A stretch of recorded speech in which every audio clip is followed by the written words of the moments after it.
आज की कथा में सुनाते हैं साथियों माया का खेल, जो हमें पल में रंक बना देती है और पल में राजा। परंतु जो राजा होकर के सेखी बघारने लगते हैं,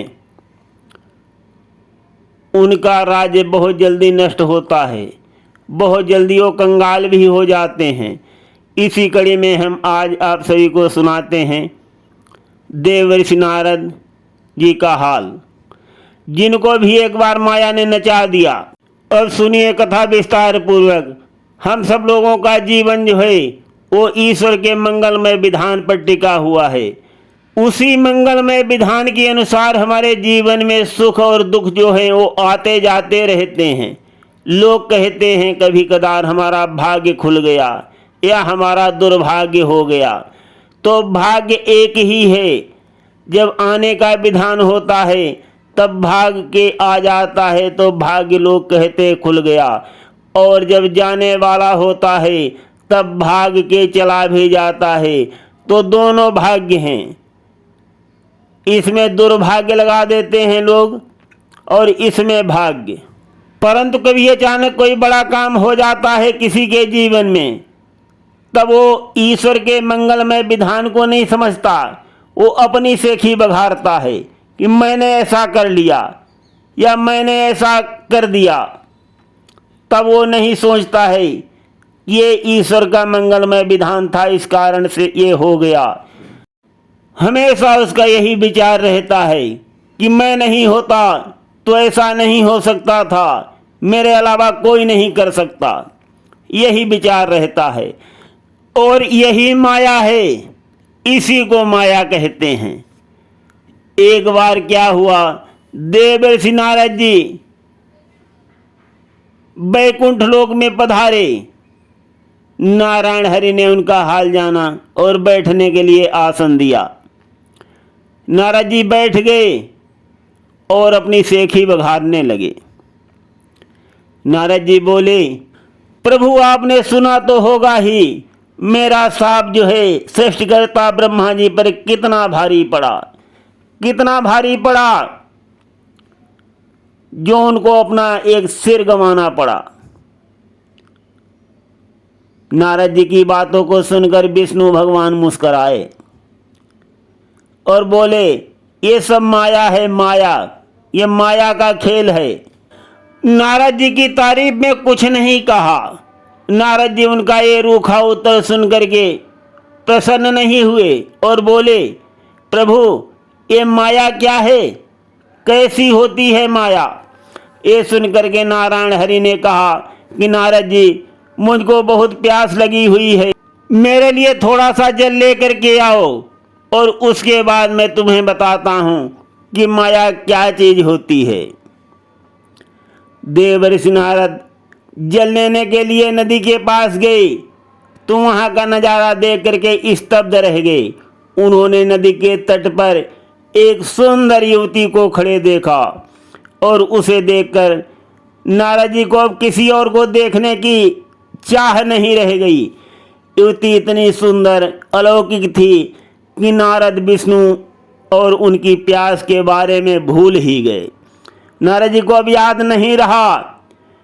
नारद ने उस युवती से विवाह कर लिया और नदी के किनारे रेत पर ही अपना घर भी बना लिया और वहीं रहने लगे। बहुत वर्ष बीत गए। देवर्षि नारद पहले पिता बने और फिर दादा भी बन गए। उनका वंश बढ़ता गया और साथ साथ उनका अपने परिवार के प्रति स्नेह और मोह बहुत बढ़ गया। अब नारद जी अपने घर को ही संसार समझने लगे और बहुत आराम से अपना जीवन व्यतीत करने लगे। बाकी वो सब कुछ भूल गए, उनको कुछ भी याद नहीं रहा। एक दिन अचानक ऐसा हुआ कि आकाश में बहुत तेज बादल आए, बिजली कड़की और जल बरसना आरंभ हो गया। कुछ ही देर में नदी में बाढ़ आ गई। बाढ़ इतनी बड़ी आई, इतना उसका प्रवाह था कि नारद जी का समस्त परिवार घर सहित उसमें बह गया। अब नारद जी बहुत दुखी हुए, बहुत दुखी हैं, किंतु कुछ भी नहीं कर पा रहे हैं। घूम रहे हैं इधर उधर, अचानक उन्होंने क्या देखा कि वो बैकुंठ लोक में पहुंच गए हैं और नारायण हरि के सामने खड़े हैं। नारद जी को देख करके नारायण हरि ने कहा कि नारद, मैंने तुमसे जल लेने के लिए कहा था और मुझे बहुत तेज प्यास लगी हुई है। अब नारद मुनि ये सुन करके चकित खड़े थे। अब नारद मुनि सोच रहे हैं, मेरी पत्नी, मेरे बच्चे, मेरा परिवार, मेरे पोते, ये सब कहाँ हैं?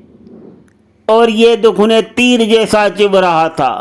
और देवऋषि जो हैं वो बहुत ही इस पीड़ा में व्यथित थे। तो नारायण हरि बोले, और तुम्हारे प्रश्न का उत्तर था माया। नारद जी बोले, माया? हरि बोले, हाँ, जो तुमने पूछा था कि माया क्या होती है, वो तुम्हारा भ्रम था। नारायण ने पुनः मुस्कुराते हुए कहा, ये पीड़ा माया से उत्पन्न होती है।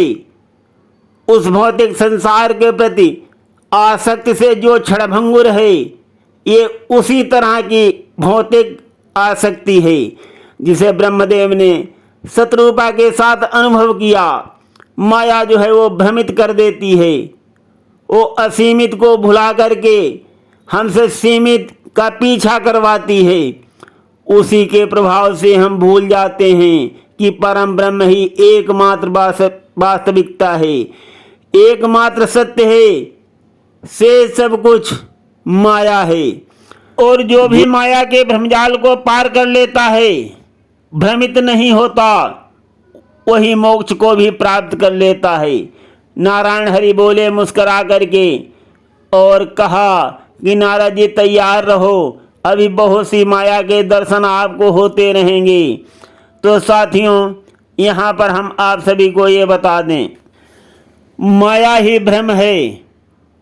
पूजनीय गोस्वामी जी ने लिखा था, यही माया सब जगह ही नचावा, तासु चरित लखि काहू न पावा। संत जन लिखते हैं, जागो सज्जन बंद हमारे, मोह निशा के सोवन हारे। ये संसार जगत सब सपना, सुत दारा कोई नहीं अपना।